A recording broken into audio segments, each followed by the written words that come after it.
नमस्कार, मैं हूं आपके साथ लकी मौर्य और आप देख रहे हैं टीएफटी न्यूज। हमारा खास राजनीतिक विश्लेषण जो बिहार की राजनीति में एक ऐसा नाम जो फिर से सुर्खियों में है, जो कभी आरजेडी की पहचान हुआ करता था, लेकिन अब उस पार्टी और उस परिवार के खिलाफ खुला मोर्चा खोल चुका है।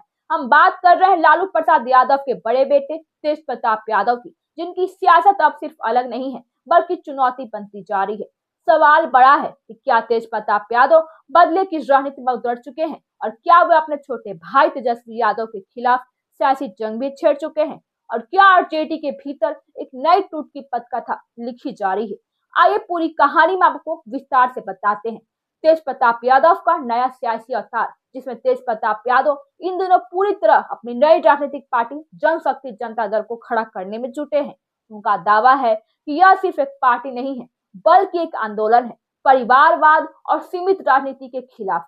हाल ही में एक पॉडकास्ट में बातचीत में तेज प्रताप यादव ने साफ कहा है कि अब मेरा पूरा फोकस संगठन निर्माण पर है और हर कार्यकर्ता को जिम्मेदारी भी दी जा चुकी है। पार्टी का विस्तार तेजी से हो रहा है और यह बयान सिर्फ संगठन की बात नहीं करता है बल्कि यह भी संकेत देता है कि तेज प्रताप यादव अब आरजेडी की छाया से पूरी तरह बाहर निकल चुके हैं। तेज प्रताप यादव का दावा है कि उनकी पार्टी अब सिर्फ बिहार तक सीमित नहीं रही, बल्कि उन्होंने बताया कि उत्तर प्रदेश, पश्चिम बंगाल और दिल्ली जैसे अहम राज्यों में जनशक्ति जनता दल के प्रदेश अध्यक्षों की नियुक्ति हो चुकी है।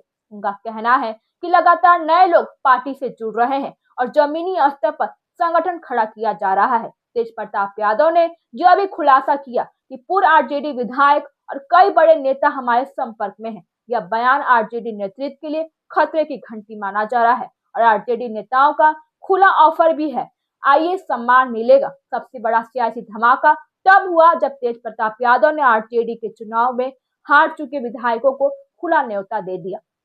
तेज प्रताप यादव ने कहा, जो नेता चुनाव हार चुके हैं अगर वे जेजेडी में आना चाहते हैं तो उनका स्वागत है। यहाँ उन्होंने पूरा मान सम्मान मिलेगा और इतना ही नहीं, उन्होंने यह भी दो टूक में कहा कि मेरी पार्टी में परिवारवाद के खिलाफ कोई जगह नहीं होगी। मैं मरते दम तक जनशक्ति जनता दल को परिवारवाद से दूर रखूंगा।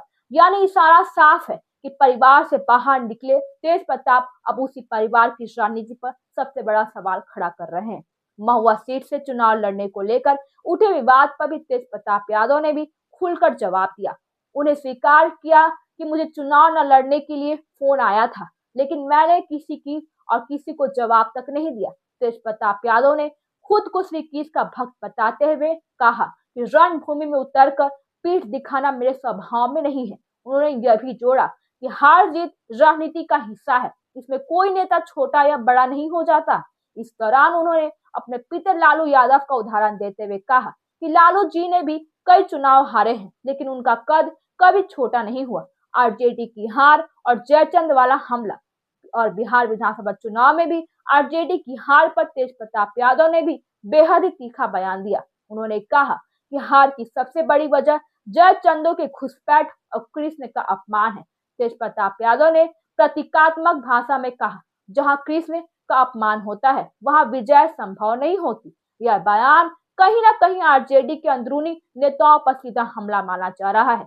सबसे चौंकाने वाली बात यह भी रही कि तेज प्रताप यादव का रुख एनडीए सरकार को लेकर अपेक्षाकृत नरम दिखा। वे कई मौके पर मुख्यमंत्री नीतीश कुमार की तारीफ करते नजर आए तो राजनीतिक गलियारों में यह चर्चा भी तेज हो गई है। क्या तेज प्रताप यादव भविष्य में किसी नए सियासी समीकरण की तैयारी कर रहे हैं? एमवाई से आगे की राजनीति का दावा भी है। तेज प्रताप यादव ने यह भी साफ किया कि वे सिर्फ मुस्लिम यादव एमवाई समीकरण तक सीमित नहीं रहना चाहते हैं। उनका कहना है कि मेरी राजनीति सभी वर्गों को साथ लेकर चलने की है। इसी कड़ी में उन्होंने ब्राह्मणों, भूमियार और एकता मंच से जुड़े नेताओं से मुलाकात का जिक्र भी किया।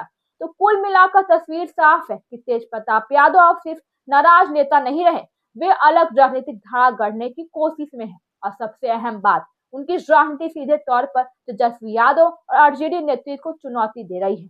अब सवाल यही है कि क्या जनशक्ति जनता दल वाकई आरजेडी के वोट बैंक में सेंस लगाएगी? क्या लालू परिवार की राजनीति में भाई भाई की लड़ाई और गहरी होगी? और क्या बिहार की सियासत में एक नया धुर उभरने वाला है? इन सवालों के जवाब आने वाले वक्त में देगा। और फिलहाल इतना तो तय है कि बिहार की राजनीति एक बार फिर गर्म है और इस बार आग परिवार के अंदर से ही लगी हुई है। फिलहाल अभी के लिए बस इतना ही। मैं हूं आपके साथ लकी मौर्य, टीएफटी न्यूज पर। हमारे चैनल को सब्सक्राइब कीजिए और शेयर कीजिए।